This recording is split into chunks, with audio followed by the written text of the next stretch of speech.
आज का episode audience को डिवाइड कर देगा क्योंकि या तो लोग फेमिनिज्म को स्ट्रांगली सपोर्ट करते हैं या बहुत ज्यादा अपोज। तो इस एपिसोड में डिकोड करते हैं कि फेमिनिज्म इक्वल राइट्स के लिए शुरू की गई एक मूवमेंट थी या मॉडर्न एज में सिर्फ जेंडर इक्वालिटी के नाम पे मिलने वाला एक unfair advantage. Welcome to Yap and Snap. I am Rajkumari, currently living in Canada, and मेरे साथ है Sonali, currently living in Korea. So let's dive right in. Hi Sonali. Hi. Oh, first of all, you look so beautiful. Thank you. Yes. So, जैसे कि तुमने शुरुआत की feminism के बारे में, so what is feminism? Let's decode, okay? So feminism का मतलब मेन हेट्रेड या फिर मेल डोमिनेशन के अगेंस्ट एक वॉर नहीं है, okay? So feminism simply means social equality. इसका मतलब सोसाइटी में औरतों और मर्दों को सेम रिस्पेक्ट, फ्रीडम और अपॉर्चुनिटीज बराबर मिलना। इकोनॉमिक इक्वालिटी मीन्स सेम काम के लिए same salary obviously, and financial independence and career growth के लिए एक समान चांसेस मिलना। और पॉलिटिकल इक्वालिटी जिसमें डिसीजन मेकिंग, लीडरशिप और गवर्नेंस में औरतों को इक्वल पार्टिसिपेशन का हक मिलना। सो राज, ये फेमिनिज्म की डेफिनेशन मैंने डिफाइन नहीं की है, first of all, okay? So ये ग्लोबल ऑर्गेनाइजेशन जैसे कि UN women, like United Nation women and World Health Organization, ये डेफिनेशन, ये ऑर्गेनाइजेशंस सपोर्ट करती है। उनके अकॉर्डिंग फेमिनिज्म का कोर आइडिया ही सिंपल है, लाइक जैसे equal rights, equal dignity and equal opportunities. What's your thoughts about it? Yep, I think you're right. TED talk and जो और भी ग्लोबल प्लेटफॉर्म्स है, मैंने वहाँ भी देखा है कि फेमिनिज्म को इक्वालिटी मूवमेंट ही बोला गया है। यूएन यूएन विमेन का ही फॉर शी कैंपेन में ना, Emma Watson also like she clearly said that gender equality is a men's issue too, which kind of backs या up what you are saying. Also, feminism को define करते हुए she said that feminism by definition is the belief that men and women should have equal rights and opportunities, men and women, exactly. right? So yeah, yes. I think that's the just the gist of it. Yeah. So I think like let's start from India. Hmm. Okay, like now we are talking about feminism. So ये feminism India के लिए बहुत ही अलग ही case था, right? Like ये feminism war Instagram reels या फिर टीवी डिबेट से स्टार्ट नहीं हुआ था, फर्स्ट ऑफ ऑल। लाइक यहाँ औरतों को एक्चुअली बेसिक राइट के लिए लिटरली सड़कों पे उतरना पड़ा था। सो फॉर एग्जाम्पल, मुझे अभी याद आ रहा है सावित्री बाई जी फुले। सो उन्होंने 1848 में पुणे में इंडिया का पहला गर्ल्स स्कूल शुरू किया था। जब वहाँ पढ़ाने के लिए वो जाते थे ना, लाइक लोग लिटरली उन पे गोबर पत्थर फेंकते थे, क्योंकि सोसाइटी में लड़कियों को पढ़ाना मंजूरी नहीं था। Hmm. लाइक अभी, लाइक मैं इसीलिए मैं फर्स्ट एग्जांपल सावित्रीबाई फुले जी का दे रही हूँ, क्योंकि आज मैं अब्रॉड में आके मास्टर्स की डिग्री कर रही हूँ। लाइक कंप्लीट हो चुकी है एक्चुअली मेरी मास्टर्स की डिग्री। प्लस मेरा यहाँ पे एक प्रोफेशनल करियर भी बिल्ड हो रहा है। सो ये राइट मुझे डायरेक्टली उनके ही स्ट्रगल से मिला है। Like and you also, like, you are building your own career, like we have to have, like, say thanks to her। उन्होंने एजुकेशन ही नहीं दी एक्चुअली, बल्कि अंडर प्रिविलेज और दलित लड़कियों के लिए लर्निंग का एक Hmm. दरवाजा ओपन किया। Hmm. हाँ, absolutely. Savitribai Phule has always been a role model for me. हम लोग को बहुत बार मतलब स्कूल में सिखाया गया है, ऑल्सो कहानियाँ सुनी है उनकी। So yes, she is definitely an inspiration.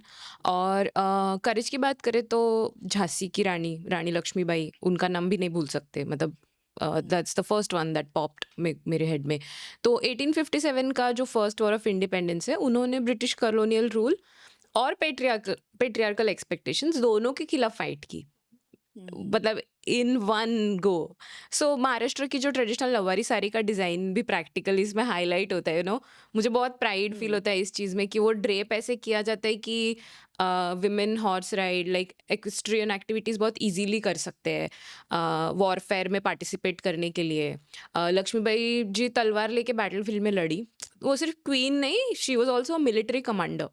तो आज भी या, लाइक आई एम श्योर कि महाराष्ट्र में शोभा यात्रा होती है या, जहाँ पे औरतें नौवारी पहन के बाइक्स अब इस एरा में बाइक्स है तो बाइक्स लेके दिल ride bullets and even scooties and तो वो लेगेसी वहीं से शुरू होती है ना फीमेल मराठा वॉरियर्स का ही वो है वारसा hmm, right right, yeah yup, hmm, so can actually you ended your sentence with the वारसा एंड या और आनंदीबाई जोशी जी को या कैसे हम भूल सकते हैं क्योंकि उन्होंने वो एक्चुअली लेगेसी एजुकेशन की लेगेसी आगे बढ़ाई है 100%. बट 1865 में एक्चुअली जब वो लाइक छोटी बच्ची थी तब उनके फैमिली ने उनको ट्रेडिशनल हाउसवाइफ बनने की ट्रेनिंग शुरू की थी बट सिनारियो बिल्कुल ही चेंज हो गया जब उनकी शादी हो गई और उनके जो हस्बैंड है गोपाल राव जोशी सो उन वो सावित्रीबाई जी फुले और ज्योतिबा फुले जी के जो मॉरल्स थे उनसे वो बहुत इंस्पायर हुए थे Mm, और एक्चुअली उनका यही कहना था कि मुझे मेरी पार्टनर को पढ़ाना है उसको स्टेबल या फिर इंडिपेंडेंट बनाना है सो 1986 के अराउंड एक्चुअली वेस्टर्न मेडिसिन की डिग्री लेने वाली इंडिया की पहली फीमेल डॉक्टर आनंदीबाई जी जोशी थी सोचो लाइक उस जमाने में इंडियन वुमेन अमेरिका जाके मेडिकल एजुकेशन कंप्लीट करती है उनकी जर्नी पे एक्चुअली मुझे एक मूवी भी याद आ रही है मराठी मूवी है Anandi Gopal so based on her entire journey और वो कैसे डॉक्टर बनी like I like for all viewers like I would recommend to watch that movie. I think you also watched that movie, right? yes, yes, completely recommended. Yeah. So before we move to another topic, मुझे पंडित रमाबाई जी का भी नाम लेना ज़रूरी लगता है क्योंकि 1989 में उन्होंने पुणे में शारदा सदन एस्टेब्लिश किया जहाँ विडोज़ और अबैंडन्ड औरतों को शिक्षा और रिहैबिलिटेशन दिया गया। तो Yep. उस समय विडो को सोसाइटी में बहुत आइसोलेट किया जाता था, मतलब बहुत ही ज़्यादा ऑस्ट्रेसाइज्ड सिचुएशंस होते थे उन पे। तो रमाबाई Mm-hmm. ने उनको डिग्निटी दिया, तब शेल्टर दिया, उनको आत्मनिर्भर बनाने की वो एक प्रयास था जिससे उनको अपना फ्रीडम मिला। Mm-hmm. तो ये असली फेमिनिज़्म है according to me, education, dignity, survival, equal opportunity के लिए जो उन्होंने स्ट्रगल किया ना, वो सबसे टॉप एग्ज़ाम्पल है अकॉर्डिंग टू मी। कोई Hmm. हैशटैग नहीं, कुछ सोशल मीडिया नैरेटिव्स नहीं बिल्ड करना है, कुछ ऑप्टिक्स नहीं, so, it was only courage and the courage to change and to bring a change, right? And Mm. anyway, can you think of somebody from South Korea, like some a female figure, something of that sort? Yes. Actually south Korea में भी actually एक ऐसे bold woman थी उनका नाम था ना ये सोक so she was a writer and like versatile journalist उन्होंने उनके राइटअप में ये लिखा था कि विमेन को अपनी लाइफ चूज करने का पूरा राइट होना चाहिए सो ये उनका नरेशन था अराउंड 90s लाइक या 90s में अर्ली 90s में था जब साउथ कोरिया आफ्टर वॉर बस उभर ही रहा था लाइक वो बिल्डअप ही हो रहा था सो उन्होंने फिर उसके बाद ओपनली उन्होंने लिखा था कि एजुकेशन करियर और पर्सनल फ्रीडम भी लड़कियों को होना चाहिए लाइक आई मीन आज ये बातें सब नॉर्मल लगती है बट लेकिन जब वो टाइम था तब सोसाइटी ने एग्जैक्ट लाइक लिटरली उनको एक्सेप्ट नहीं किया था और उनके थॉट्स उनके वेलकमिंग नहीं थे उनको क्रिटिसाइज लिटरली किया गया था सोसाइटी ने और आइसोलेट भी किया था और ऑलमोस्ट एग्जाइल किया था या ये सब ट्रीटमेंट मिली थी सिर्फ इसीलिए क्योंकि उन्होंने कहा था कि विमेन भी इंडिपेंडेंट इंडिविजुअल्स है। मतलब सिंपल वर्ड्स में उन्होंने इक्वालिटी की बात की और सोसाइटी ने उन्होंने उनको पनिश किया। Yeah. So this was really sad, but या लाइक ये मुझे एक पढ़ने में आया था। How about the Canada? Yeah, when we talk about rights and all, Canada maybe situation was same. Women have had to fight. So someone I can think of right now is Nellie McClung. She was an author and social activist भी थे वो. तो मतलब सोचो ना, country के law decide हो रहे हैं और आधा पॉपुलेशन आपका वोट ही नहीं कर सकता, उनका कोई से ही नहीं है। तो नेली क्लंग मैकलंग जो है, उन्होंने पूरा लीगल फाइट्स लड़े, कैंपेन्स चलाई, अवेयरनेस कैंपेन्स, फिर स्पीचेस दिए बहुत सारे। उन्होंने पूरा मतलब सिस्टम गवर्नमेंट को चैलेंज किया पूरा। उनके एफर्ट्स की वजह से, and I am sure like बहुत लोगों के सपोर्ट के साथ ही ऐसे मूवमेंट्स होते हैं, but she was the hero of that movement. तो उनके वजह से ही कनाडा में विमेन को वोटिंग राइट्स मिलने लगे। और फिर एक और बात इंटरेस्टिंग है ना, मतलब नोटिस करने लायक है कि इंडिया में जो है विमेन एम्पावरमेंट का रेवोल्यूशन काफ़ी कंट्रीज से पहले स्टार्ट हो चुका था, यस। राइट। एंड जब दुनिया के कई डेवलप्ड नेशंस में विमेन बेसिक राइट के लिए जैसे 1900s में स्ट्रगल कर रही थी, तब इंडिया में 18th सेंचुरी से ही विमेन एजुकेशन और सोशल रिफॉर्म मूवमेंट शुरू हो चुके थे। That's right. इसका मतलब क्या है कि ना, इंडिया की औरतें सिर्फ अपने राइट्स के लिए नहीं, नेशन के फ्यूचर के लिए भी सोच रही थी तब से ही। उन्होंने समझा था कि अगर विमेन एजुकेटेड होंगी तो पूरा सोसाइटी और कंट्री प्रोग्रेस करेगा। So technically I feel women, Indian women वो already thinking about social change और नेशन बिल्डिंग, जो जिसको राष्ट्र बनाना हम लोग बोलते हैं, उसके बारे में बहुत पहले से सोच रहे हैं compare to the rest of the world. What do you think? But yeah but you know what, like अभी 2026 चल रहा है but still gender discrimination exist कर रहा है। Like this is sad reality. True. Like हमारे जो ओजी फेमिनिस्ट है, वो 18th सेंचुरी से वो लड़ रहे हैं, but still we are fighting for the rights. So ये yeah, this is really sad, but yeah, actually I want to mention some things like statistically. So एक इंटरनेशनल ऑर्गेनाइजेशन है, ओके, जिसका नाम है OECD। So it stands for organisation for economic cooperation and development. ये simple language में समझो तो ये एक ग्लोबल ग्रुप है जो डिफरेंट कंट्रीज का डेटा कलेक्ट करता है, जैसे इकोनॉमिक का ग्रोथ हो गया, जॉब्स और एम्प्लॉयमेंट्स हो गए, एजुकेशनल लेवल हो गया, salary difference, living standards and gender equality.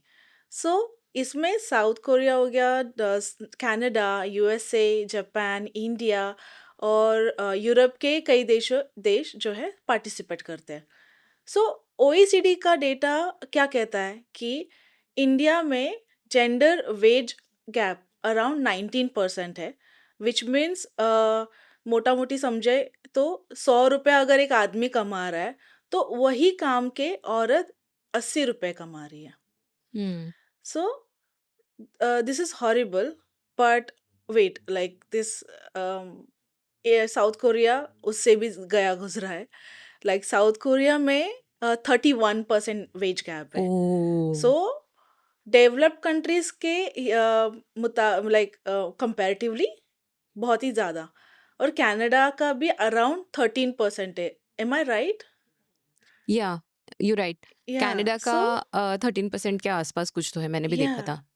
It's atrocious कि like, specially speaking about south Korea, क्योंकि वहाँ पे सब मतलब काफ़ी लो है। तो if a man is making 100 rupees में से, the women will make only 69 rupees. It is just like depressing to say the least. Anyway, I feel like women को ना डेली लाइफ में कुछ प्रॉब्लम फेस करनी पड़ती है। मतलब मुझे चार I can like think right away, कि जैसे कि सेम वर्क है पर लेस सैलरी। इसका मतलब है कि सेम क्वालिफिकेशन होगा, सेम वर्कलोड होने के बाद भी सैलरी आपको कम मिल रही है, जो अभी हमने डिस्कस किया। प्रमोशन बायस मीन्स कई कंपनीज में लीडरशिप रोल्स के लिए ऑटोमेटिकली मेन को ज़्यादा कैपेबल माना जाता है, या इवन इफ परफॉर्मेंस सेम भी होगा तो। जस्ट एक बायस की वजह से पहले ही। वर्क प्लेस हैरेसमेंट, जो ऑफिस एनवायरनमेंट अनसेफ होता है, अनवांटेड कमेंट्स, प्रेशर या अनकंफर्टेबल बिहेवियर जिसमें औरतें फ्रीली काम नहीं कर पाती है। There is always hmm, something holding them back because of that. And last but not the least, also सबसे लाइक अनअवॉइडेबल अनइग्नोरेबल टाइप है पब्लिक फियर। क्योंकि बहुत सी औरतें जो है हुँ, जब जॉब चूज करते वक्त भी सोचती है कि लेट शिफ्ट होगा तो क्या करेंगे, ट्रैवल करना है वहाँ पे सेफ है कि नहीं। मतलब हम लोग हमेशा सोचते हैं ना कि वहाँ से ट्रांसपोर्टेशन का मोड कैसा होगा। सो इक्वालिटी सिर्फ लॉ में लिखने से नहीं आती है। लाइक रियल इक्वालिटी तब भी आती है जब लाइफ में फियर और बायस ना दोनों कम हो। उसके बाद अभी because I am talking about public safety तो मुझे याद आया, मतलब like I said work place bias, promotional politics, मतलब ये सब ना अपन इग्नोर कर सकते। आप हुँ, करना नहीं चाहिए बट कर सकते हैं क्योंकि you think it is a man's world and you just put up with it.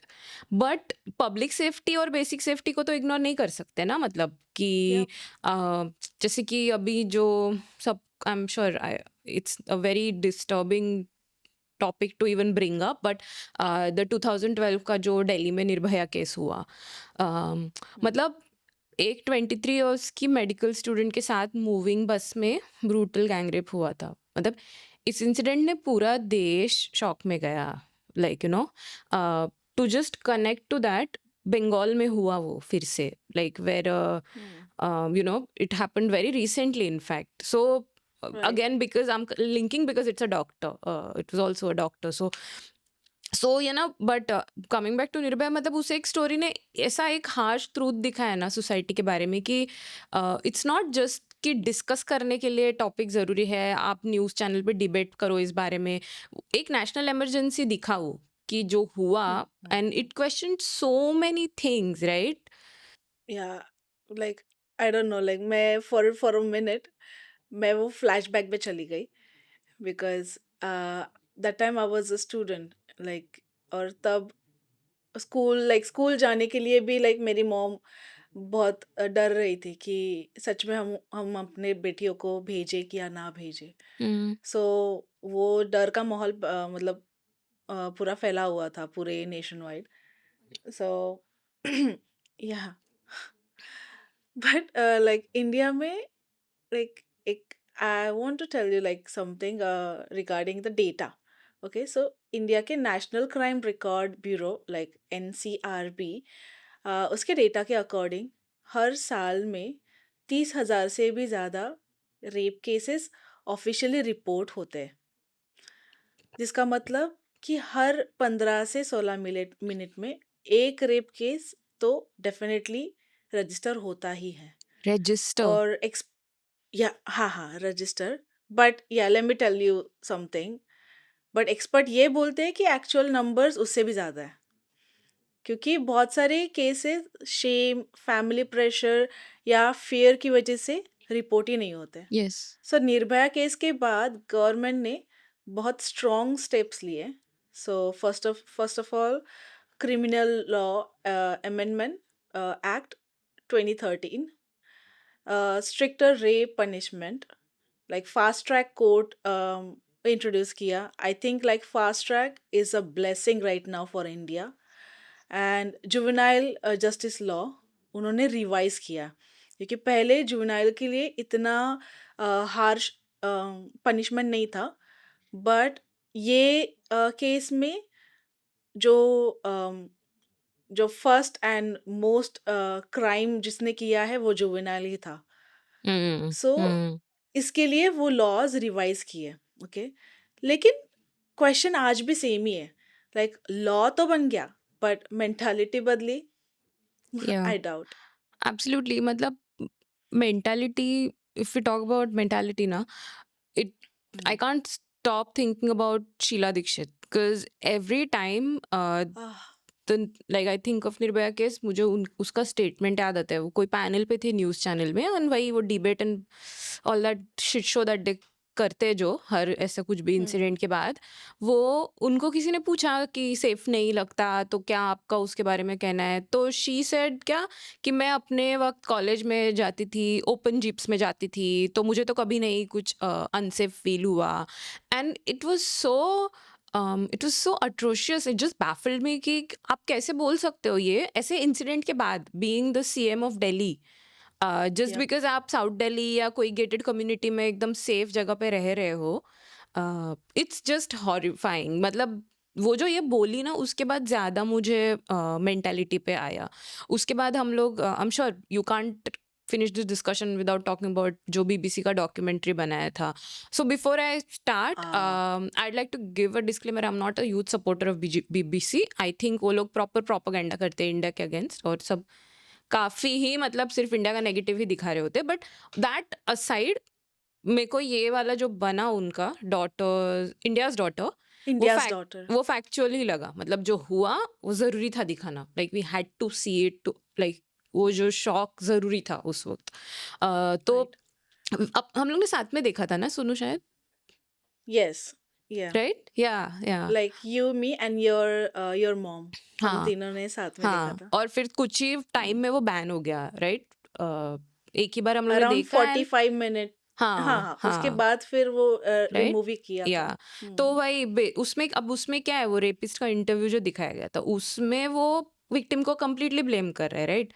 मतलब उसकी हुँ, हुँ। थिंकिंग यही थी कि लड़की रात में बाहर गई थी, वो अपने बॉयफ्रेंड के साथ थी, तो उसके कैरेक्टर को जज किया और उसी बेसिस पे उसको लगा उसका हक बनता है ये करने का। तो उसका, अब ये बोल रहा है, ये रेपिस्ट बोल रहा है, बरोबर है? उसने तो वो राइट। क्राइम किया है। उसकी वाइफ का इंटरव्यू लिया गया जिसमें, अब मुझे याद नहीं कि वो उसी मूवी में था या बाद में न्यूज़ चैनल्स ने लिया था। नहीं, नहीं, नहीं, same, same, same same. Movie, right? तो उसकी वाइफ यस, बोल रही यस। है कि मेरे हस्बैंड बेचारा पकड़ा गया। अ, ऐसे कितने लोग करते निकल जाते, वो तो इसका नसीब खराब है कि वो पकड़ा गया। तो एज़ अ वुमन जब वो बोलती है, मुझे मतलब वो आज तक मैं मतलब समझ नहीं पाई हूँ कि क्या, कहाँ से वो, where does it come from, which place inside her, कि जहाँ से वो ये सोच लाती है। वो वकील जिन्होंने उनके साइड लिए थे, वो बोल रहे थे ना, वो शायद बहुत ही फेमस हो गया था वो वकील, उसको बहुत ही ट्रोल भी यप। किया गया, I believe. I think this was pre trolling era, but उसको ट्रोल भी किया गया था इन स्पाइट ऑफ दैट कि hmm. Do you remember the, I can't recall properly, but even वो लॉयर ने भी कुछ अजीब स्टेटमेंट दिया था। Do you happen to remember उनका क्या था, उसका क्या यस। था? अ, यस, मुझे एक्चुअली उस पे बहुत ही ज़्यादा घिन आती है। Like the way he said, because India में एक्चुअली लॉयर्स बहुत ही ज़्यादा रिस्पेक्टेबल पर्सन या फिर प्रोफ़ेशन माना जाता है। बट उसके बावजूद तुम्हारा ये थॉट रहना, just because you are that criminal's lawyer, तुम ये नहीं बोल सकते कि लाइक उन्होंने ऐसे बोला था कि औरतों का जो चरित्र होता है वो एक कांच की तरह रहता है, जिस पे क्रैक गया तो फिर वो दूसरी जगह पे या फिर कोई इस्तेमाल करने के लायक नहीं रहता। My God, this is really disturbing. Like क्या सोच रखते हो तुम?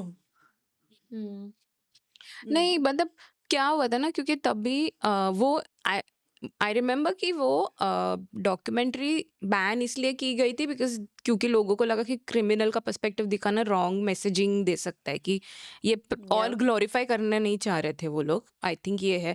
बट अनकंफर्टेबल ट्रूथ ये है कि ऐसा विक्टिम ब्लेमिंग मेंटेलिटी सिर्फ एक क्रिमिनल तक लिमिटेड नहीं होती है ना। हम लोगों ने अभी जैसे डिस्कस किया, वैसे सोसाइटी के कुछ लोग भी ऐसे ही सोचते हैं, काफी लोग एक्चुअली ऐसे ही सोचते हैं, और इसी राइट। लैक ऑफ सेफ्टी की वजह से बहुत सारी औरतें सेफ इंडिया में फील नहीं करते। And I also personally know people जो अब्रॉड मूव हो गए हैं क्योंकि उनको सेफ्टी हम्म। नहीं मिली। I am also one of them actually, funnily enough. But yeah तो मतलब अभी अब मैं एग्जांपल देने के लिए बोलती हूँ, जैसे कि मोहन भार्गव, द फेमस स्वदेश का मोहन भार्गव, ही हम्म। वेंट एंड देन वो वापस आए, तो उनको इंडिया से इतना कनेक्शन हुआ, वो वापस रह गए। बट मुझे ना, हम्म। अगर इसका एक स्पिन ऑफ बने ना जहाँ पे गीता जाती है उनके साथ, गीता जाती है मोहन भार्गव के साथ, मुझे नहीं लगता गीता हम्म। वापस आएगी उसके बाद। क्योंकि यस ऑल्सो गीता काफी आइडियल सिचुएशन में रह रही थी इन द सेंस कि चरणपुर काफी हम्म। वैसा क्लीन और परफेक्ट प्लेस दिखाया गया है इन या दैट उन्होंने टच नहीं किया है वो टॉपिक।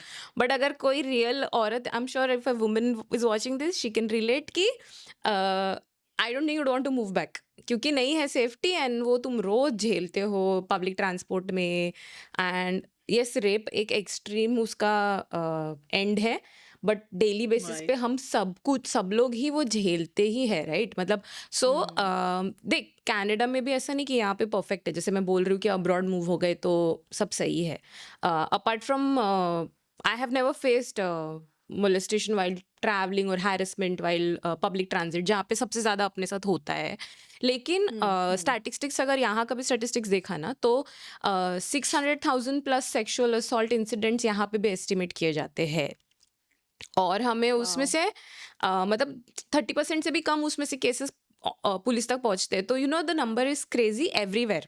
ऐसा नहीं है कि सिर्फ इंडिया का प्रॉब्लम है ये। It's I think it's a global issue. What do you think about right. That? या या I totally agree with you. Like मतलब डेवलपमेंट लेवल जो है वो अलग हो सकता है, राइट? बट वुमेन की सेफ्टी जो है वो ग्लोबल चैलेंज है। सो इसीलिए आई फील लाइक फेमिनिज्म एक लग्जरी नहीं, एक मूवमेंट ही ज़रूरी है। लाइक फेमिनिज्म की जो मूवमेंट है, I feel like it's really important. So क्योंकि एक वक्त था जब लड़कियों को स्कूल भेजना ही रिबेलियन माना जाता था। या और ये या मूवमेंट ज़रूरी है क्योंकि dowry deaths, like this is really important thing. Like dowry deaths की न्यूज़पेपर का डेली कॉलम बन चुका था। और ये मूवमेंट आई फील ये इसीलिए ज़रूरी है क्योंकि निर्भया को जस्टिस मिलने के लिए पूरे देश को सड़कों पे उतरना पड़ा था। I I feel like I remember, like मेरे जो सीनियर्स थे स्कूल के, उनका भी एक मार्च गया था। सो हर या रीजन वाइज लोग सड़कों पे उतरे थे। सो अगर आज वुमेन लाउड हो रही है, इसका मतलब ये नहीं कि वो एटीट्यूड थ्रो कर रही है। इसका इसका रीज़न है कि this is history. Like equality किसी को गिफ्ट में नहीं मिली। वो जनरेशन का स्ट्रगल, प्रोटेस्ट एंड सैक्रिफाइस के बाद हासिल हुई एक विक्ट्री है, आई फील। और अगर आज वुमेन लाउड है तो इसका मतलब ये नहीं कि वो एटीट्यूड थ्रो कर रही है। The reason is history. Equality किसी को गिफ्ट नहीं मिली है, वो जनरेशन्स के स्ट्रगल्स, प्रोटेस्ट और सैक्रिफाइस के बाद हासिल हुई है, राइट? सो 100%। इसी रिलेटेड मुझे एक ऑनलाइन मिसोजिनी का केस याद आ रहा है। So Divija Bhasin, she was a therapist and एक कंटेंट क्रिएटर है। अच्छा अच्छा कंटेंट क्रिएट करती है, ओके। बट रिसेंटली वो एक बहुत ही वियर्ड कैंपेन उन्होंने रन किया था। और वो कैंपेन का नाम था लाइक प्राउड आर। सो उसका लॉजिक ये था एक्चुअली कि अगर सोसाइटी ऑलरेडी इंडिपेंडेंट वुमेन को इंसल्ट करने के लिए अब्यूज सेक्सुअल वर्ड यूज करते हैं, तो शेम वुमेन को नहीं, मेल को होना चाहिए। I don't know what logic is it, like it's really pathetic. So मतलब उनका इंटेंशन यही था कि इंसल्ट को पावर में कन्वर्ट करना एंड फियर को रिमूव करना।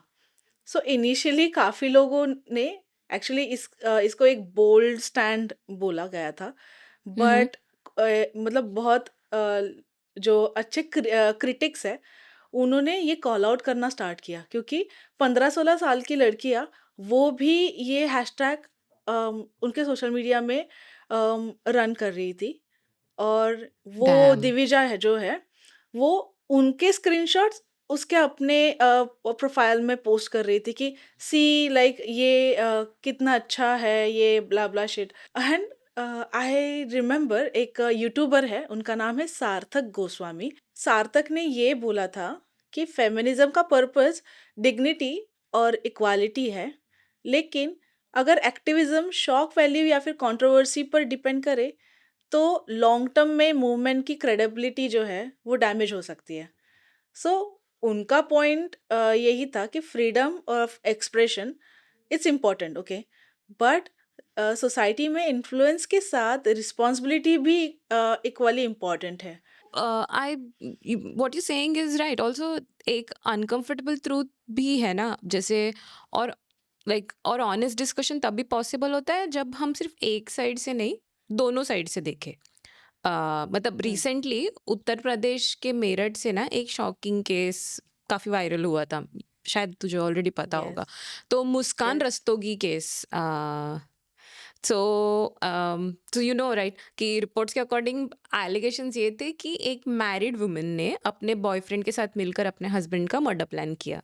यू प्रॉब्ली नो ये। तो यप, इन्वेस्टिगेशन में ये भी सामने आया कि मैरिज में कॉन्फ्लिक्ट चल रहे थे और एक्स्ट्रा मैरिटल रिलेशनशिप का भी एंगल था। तो क्राइम हुँ, अलेजेडली प्री प्लान बताया गया है। और सबसे डिस्टर्बिंग पार्ट ये था कि एविडेंस हाइड करने के लिए हस्बैंड की बॉडी को उन लोग ने ब्लू प्लास्टिक का जैसे ड्रम होता है उसमें स्टोर किया गया था। I feel that yup, is what must have made the case more sensational for the media. तो पुलिस इन्वेस्टिगेशन में चैट्स, कॉल रिकॉर्ड्स और मूवमेंट ट्रैकिंग जो करते हैं आजकल फोन्स का थ्रू, तो उस सब हुँ, से ना डिजिटल प्रूफ को भी एग्जामिन किया गया। तो हुँ, ये केस ने बहुत लोगों को शॉक किया। मतलब मेनली क्योंकि क्या है कि जनरली जब डोमेस्टिक वायलेंस इमेजिन करते तो ऑटोमेटिकली हुँ, हमको लगता है औरतों के साथ होगा।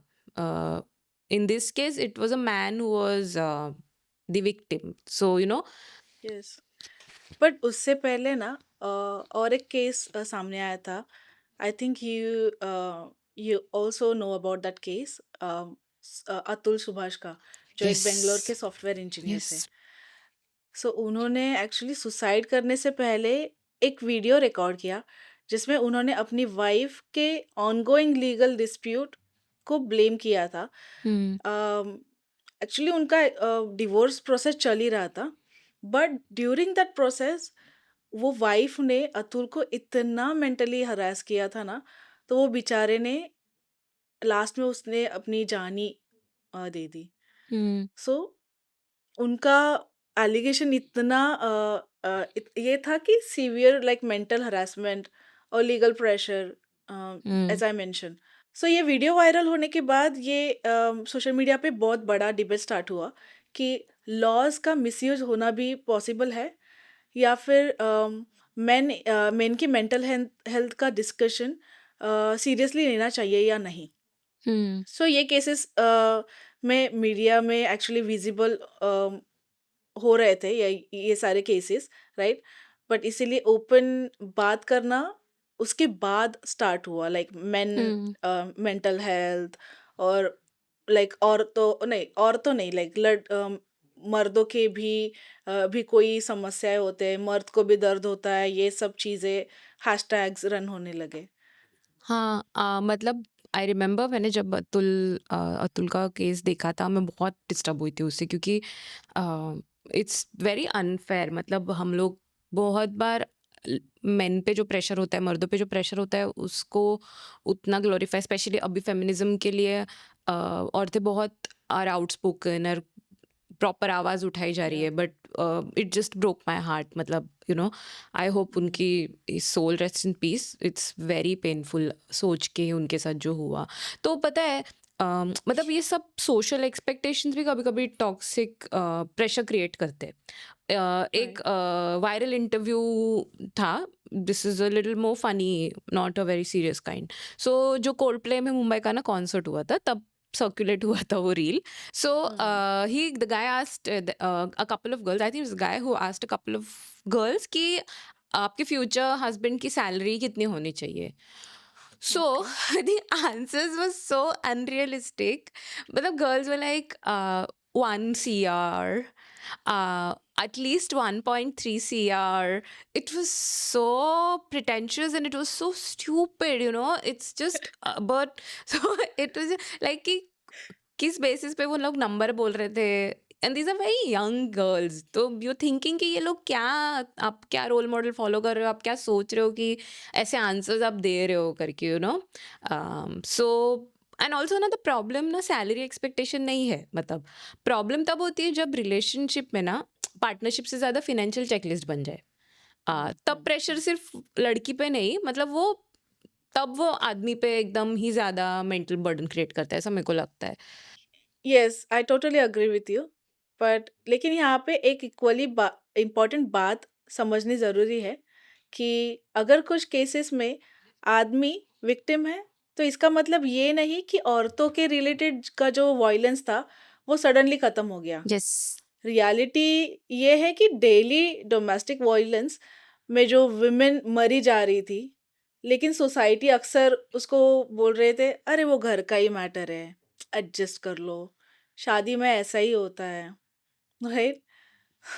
इंडिया के नेशनल क्राइम रिकॉर्ड ब्यूरो के डेटा के अकॉर्डिंग 2022 से 2024 ये पीरियड में हर साल अप्रॉक्स 6,500 से 7,000 डाउरी रिलेटेड डेथ रिपोर्ट हो चुकी है। सो डोमेस्टिक रॉयल्टी केसेस सेक्शन 498 ए के अंदर साल में 1 लाख से भी ज़्यादा केसेस रजिस्टर हो रहे हैं। सो इसका मतलब ऑलमोस्ट हर दिन 18 से 20 औरतों को घरेलू हिंसा या फिर डाउरी वॉयलेंस का शिकार होते हुए हम देख रहे हैं। एब्सोल्युटली। द थिंग इज ना, हम्म, जो मेल विक्टिम्स है ना, उनका डेटा ऑफिशियली कम डॉक्यूमेंटेड है उस हिसाब ओके। से। लेकिन एनसीआरबी के ही ना सुसाइड स्टैटिस्टिक्स शो करते हैं कि इंडिया में मैरिड मेन के सुसाइड नंबर्स मैरिड वीमेन से सिग्निफिकेंटली हायर है। ये मैं कंपटीशन या कंपैरिजन के पॉइंट से नहीं बोल रही हूँ, just to put a spotlight on that. और फैमिली प्रॉब्लम्स और मैरिटल डिस्प्यूट्स, ये मेजर रीजंस बताए गए हैं फॉर सुसाइड्स, वैसा। तो रियलिटी काफ़ी सिंपल है, मतलब औरतें भी सफ़र करती है, आदमी भी सफ़र कर रहे हैं। सो हम्म, यहाँ यहाँ पे ना बात समझना ये ज़रूरी है कि जेंडर प्रॉब्लम है ही नहीं। टॉक्सिक हम्म, रिलेशनशिप्स, पावर मिसयूज, ये सारे रियल प्रॉब्लम्स है। तो yep, डिस्क्रिमिनेशन जेंडर के बेस पे करना is kind of pointless. Just कुछ उसका लॉजिक ही नहीं है, आई थिंक। इक्वालिटी का मतलब ना रिवेंज नहीं होता है। लॉ जो है वो प्रोटेक्शन के लिए बना था। मैन ओवर वुमेन या वुमेन ओवर मैन, ये डोमिनेशन के लिए नहीं। तो अगर एक निर्दोष लड़का सूडो फेमिनिज्म की वजह से ना बिना कोई गलती किए अपनी जान देने पे मजबूर होता है, तो पूरा जस्टिस सिस्टम और समाज फेल होता है। ऑन द अदर हैंड, अगर एक पीड़ित महिला आवाज उठाए बिना डोमेस्टिक वायलेंस सह रही हम्म, है, तब भी हमारा न्याय और समाज दोनों फेल हो रहे हैं। तो ना बात right, जेंडर की नहीं है, इसमें ना सच सच को ज्यादा वैल्यू देना जरूरी है। right, अभी मैंने ना एक रियल लाइफ केस पढ़ा था। मतलब काफ़ी बेसिक कॉमन स्टोरी है। मतलब जब मैंने पढ़ा तो हम्म, मुझे ऐसा लगा कि ये तो ऑलमोस्ट हर घर घर में ही देखा है, मतलब कि तो एक कपल था, उनका लव मैरिज हुआ था। अभी दोनों एजुकेटेड थे, मॉडर्न थिंकिंग एंड ऑल, तो उन लोगों ने डिसाइड किया था कि फिनेंशियल रिस्पॉन्सिबिलिटीज इक्वली डिवाइड करेंगे। बेसिकली जैसे जो हम्म, कमा रहा है, will put it on the table वाला सीन। तो फॉर देयर ओन, उन लोगों का मिलके एक डिसीजन हुआ कि they had to work in 2 different cities for some time being, okay, ताकि ग्रोथ हो साथ में, क्योंकि दोनों का स्कोप अलग-अलग सिटीज़ में था। तो दे डिसाइडेड ये कर दे ताकि फ्यूचर साथ में आए, तब तक आप अच्छे से पैसे-वैसे कमा के आ जाओ वापस।